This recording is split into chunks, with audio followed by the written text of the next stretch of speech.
ಏನಾಯ್ತು ವರ, ಏನ್ ಹುಡುಕ್ತಿದ್ಯಾ? ಅದೇ ರೀ, ನಿನ್ನೆ ನೀವು ಬುಕ್ ತಂದು ಕೊಟ್ರಲ್ಲ, ಅದೆಲ್ಲೂ ಕಾಣಿಸ್ತಿಲ್ಲ. ನಾನು ಇಲ್ಲೇ ಇಟ್ಟಿದ್ದೆ, ಅದನ್ನೇ ಹುಡುಕ್ತಿದ್ದೆ.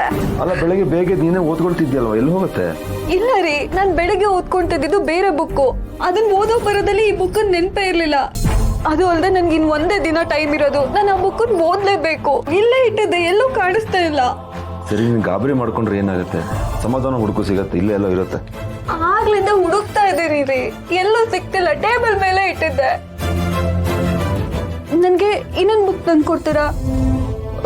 ವರ, ನಿನ್ನ ಹತ್ರ ಒಂದು ವಿಷಯ ಹೇಳಿಲ್ಲ ನಾನು. ನನ್ನ ಡಿನ್ನರ್ ಪಾರ್ಟಿ ಅಂತ ಹೇಳಿದ್ನಲ್ವಾ, ನಾನು ಆ್ಯಕ್ಚುಲಿ ಹೋಗಿ ಡಿನ್ನರ್ ಪಾರ್ಟಿಗಲ್ಲ, ನೀವು ಹೇಳಿದ ಬುಕ್ಸ್ ಹುಡುಕೋದಕ್ಕೆ. ಎಲ್ಲ ಕಡೆ, ಎಲ್ಲ ಏರಿಯಾ, ಎಲ್ಲ ಅಂಗಡಿಯಲ್ಲೂ ಹುಡುಕಿದ್ದೀನಿ, ಎಲ್ಲೂ ಸಿಗಲಿಲ್ಲ. ಆಮೇಲೆ ಅದೊಂದು ಅಂಗಡಿಯಲ್ಲಿ ಒಂದೊಂದು ಪೀಸ್ ಇತ್ತು, ಅದನ್ನು ತೊಗೊಂಡು ಬಂದು. ಎಕ್ಸ್ಟ್ರಾ ಕಾಪಿಗೆ ಇನ್ನೂ 1 ವಾರ ಆಗುತ್ತೆ ಅಂತ ಅವ್ನು ಹೇಳ್ತಿದ್ದ. ಅಯ್ಯೋ ದೇವ್ರೆ, ಈಗೇನ್ ಮಾಡ್ಲಿ ನಾನು? ಅವರು ಆನ್ಲೈನಲ್ಲಿ ಟ್ರೈ ಮಾಡಿದ್ರೆ? ಆನ್ಲೈನಲ್ಲಿ ಸಿಗ್ಲಿಲ್ಲ ಅಂತಾನೆ ನಾನು ನಿಮ್ಗೆ ಹೇಳಿದ್ದು. ಇವಾಗ ಮತ್ತೆ ಆನ್ಲೈನಲ್ಲಿ ಹುಡ್ಕೋಕ್ ಹೋದ್ರೆ ಮುಂದಿನ ವಾರ ಬರುತ್ತೆ. ಅಯ್ಯೋ ಪಾಪ ವರ, ನಾನೇನಾದರೂ ತಪ್ಪು ಮಾಡಿಬಿಟ್ನಾ? ಚಿಕ್ಕಮ್ಮ ಹೇಗೋ ಅಕ್ಕಿ ಆರಿಸ್ತಾ ಇದ್ರು, ನಾನು ಅಮ್ಮನ್ನ ಕರ್ಕೊಂಡು ಬಂದು ತಪ್ಪು ಮಾಡಿಬಿಟ್ಟೆ. ಎಷ್ಟೊಂದು ಅಳ್ತಿದ್ದಾಳಲ್ಲ. ಕಷ್ಟಪಟ್ಟು ಎಕ್ಸಾಮ್ಗೆ ಓದ್ಕೋತಿದ್ಲು.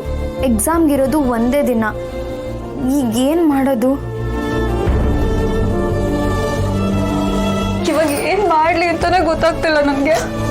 ವರ, ಯಾಕೆ ಇಷ್ಟೊಂದು ಟೆನ್ಷನ್ ಆಗಿದ್ಯಾ? ಏನಾಯ್ತು? ಶ್ರೀವಲ್ಲಿ, ನಾನು ಇಲ್ಲಿ ಬುಕ್ ಇಟ್ಟಿದ್ದೆ, ನೀನೇನಾದ್ರು ನೋಡಿದ್ಯಾ? ಬುಕ್ಸಾ? ಇಲ್ಲ ವರ, ನಾನು ಯಾವ ಬುಕ್ಸು ನೋಡಿಲ್ಲ. ಅಲ್ಲ ವರ, ಅದಷ್ಟೊಂದು ಇಂಪಾರ್ಟೆಂಟ್ ಅಂದಮೇಲೆ ಅದನ್ನ ನೀನು ಕರೆಕ್ಟಾಗಿ ಇಟ್ಕೋಬೇಕು ತಾನೆ? ಇಲ್ಲ ಶ್ರೀವಲ್ಲಿ, ನಾನು ನಿನ್ನೆ ರಾತ್ರಿ ಟೇಬಲ್ ಮೇಲೆ ಬುಕ್ ಇಟ್ಟಿದ್ದೆ, ಈಗ ಕಾಣಿಸ್ತಿಲ್ಲ. ಕಾಣಿಸೋದು ಇಲ್ಲ. ನಿನ್ನ ಆಸೆಗಳಿಗೆಲ್ಲ ಈ ಇಂದ್ರಮ್ಮ ಬೆಂಕಿ ಇಟ್ಟಾಯ್ತು. ನೀನಿನ್ನು ಪಾಸ್ ಆಗೋದು ಕನ್ಸಿನ ಮಾತು. ಯಾವ ಕೆಲಸನೂ ಇಲ್ಲ, ಏನೂ ಇಲ್ಲ, ಮನೇಲೆ ಬಿದ್ದಿರ್ಬೇಕು ಅಷ್ಟೆ. ಅಲ್ಲ, ಇವಾಗ ಎಕ್ಸಾಮ್ಗೆ ಆ ಸಿಲೆಬಸ್ ಓದಿಲ್ಲ ಅಂದ್ರೆ ಏನು ಪ್ರಾಬ್ಲಮ್ ಇಲ್ಲ ಅಲ್ವಾ? ಇಲ್ಲ ಶ್ರೀವಲ್ಲಿ, ಆ ಬುಕ್ಸ್ ಅಲ್ಲಿ ತುಂಬಾ ಪಾಯಿಂಟ್ಸ್ ಇದೆ, ತುಂಬಾ ಮಾರ್ಕ್ಸ್ ಬರುತ್ತೆ. ನನ್ಗದು ಇಂಪಾರ್ಟೆಂಟ್, ನನಗೆ ಓದ್ಲೇಬೇಕು. ಅಂದ್ರೆ ಏನ್ ಮಾಡ್ಲಿ ಅಂತ ಗೊತ್ತಾಗ್ತಿಲ್ಲ. ಅವರ ಸಮಾಧಾನವಾಗಿರು, ನಾನು ಆಫೀಸ್ ರಜೆ ಹಾಕ್ತೀನಿ. ಏನಾದರೂ ಮಾಡಿ ಎಲ್ಲ ಕಡೆ ಹುಡುಕಿ ನಿಂಗೆ ಮತ್ತೆ ಬುಕ್ಸ್ ತಂದು ಕೊಡ್ತೀನಿ, ಸರಿನಾ? ಅಲ್ಲಿವರೆಗೂ ಬೇರೆ ಏನಾದ್ರು ಓದ್ಕೊಂತೀರಿ.